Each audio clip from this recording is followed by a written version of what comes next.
dude, I had a lot of momentum going in that back nine and clipped the lip and up against my footprint and then making double there and I've never seen a round where I've lipped out more shots than today.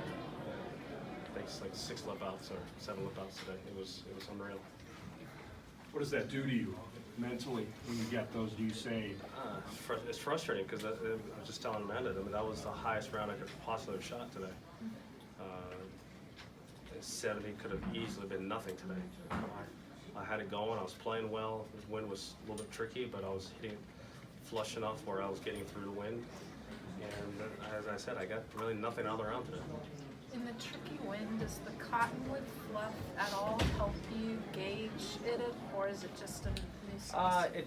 It helps, you know, obviously at the ball, but I want to know what it's doing at the green. Or so that's where, you know, I look at the cotton, you know, moving, or the trees moving, or people smoking, and looking for something to gauge it, because you get down in these trees and it swirls all over the place. Tiger, through 7 today, did you feel like there was something special going on today? Did you feel like there was something out there for you? As I said, this is the highest score I could have shot today.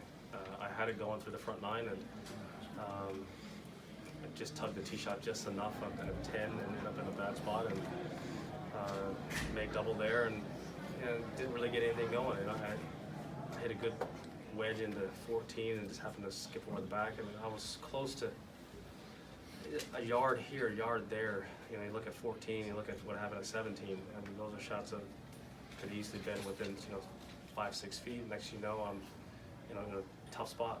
Tiger, you mentioned the wedge on 14. Was that a pin you thought you could get at? Were you hunting there? No, 'Cause that was tucked pretty well. I was in between sandwich and wedge, and I went with sandwich and just tried to accept my ball being below the hole, and I hit it. And I didn't think I could hit it that far, but it snuck up in there, and then I got it was the opposite of sitting up. You feel good this week? What's that? You feel good this week? Yeah, I do. Is there any indication when you know when you're not going to be feeling all that great? Is it a wake up in the morning, or can you, in the times that you haven't felt great, have you seen it coming or felt it coming? No, I can feel it in the morning. That's for It's sure. just a morning thing. Yeah, it's, as I said, there's certain days and certain weeks I'm just more stiff than others, and this week I feel pretty good.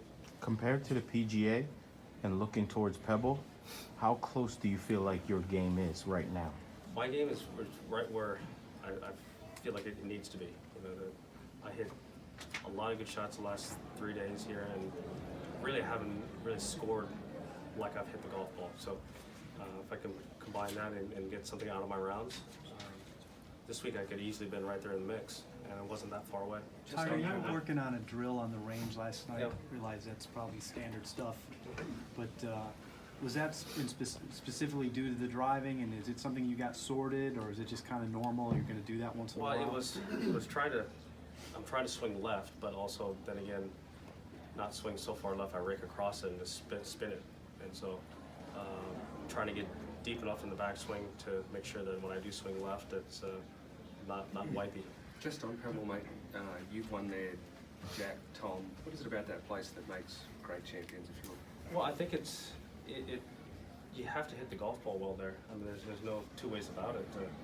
The smallest green complexes we play on, besides what Hilton Head, but they're slopey, and so there's no way to fake it around the golf course. You have to hit the golf ball well, and the times that I have played well there, whether it's in January or it's in June, I've hit the ball well enough that I've been in good spots, and it's going to be a typical U.S. Open. It's going to be hard. It's going to be difficult, and we know that going in.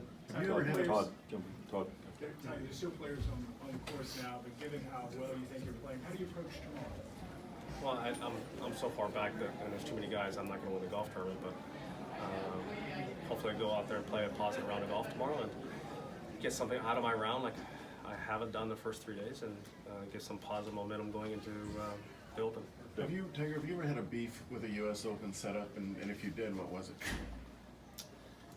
Well, we all have to play it, and then I don't agree with some of the times when they would move the tees up and change the golf course about. I didn't agree with the setup at 14 and 08. It was a great par 4, but why did it move it all the way up there and make it drivable? I just think that's what there was a time there where it was a brutal test, and then it became kind of a tricky decision so you had to make. Trying to bring in more options off the tees or into the greens, and the Open has changed. I thought it was just narrow fairways, hit it in the fairway or hack out, move on. Then now there's chipping areas around the greens, there's less rough, graduated rough. They've tried to make the Open different and strategically different. I just like it when it's just high rough, narrow fairways, and go get it, boys. Did they get away from it? When did they get away from that, do you think? Well, they started doing that at, I think it was a Wingfoot. They started doing the graduated rough and moving tees around. Probably the biggest example of that was at 9 at Chambers. It was a 240, 250 downhill, and then 190, 200 playing straight up the mountain. So 18 being a 4 and a 5? yeah, that's the past. Thanks, Mike. I'm so disappointed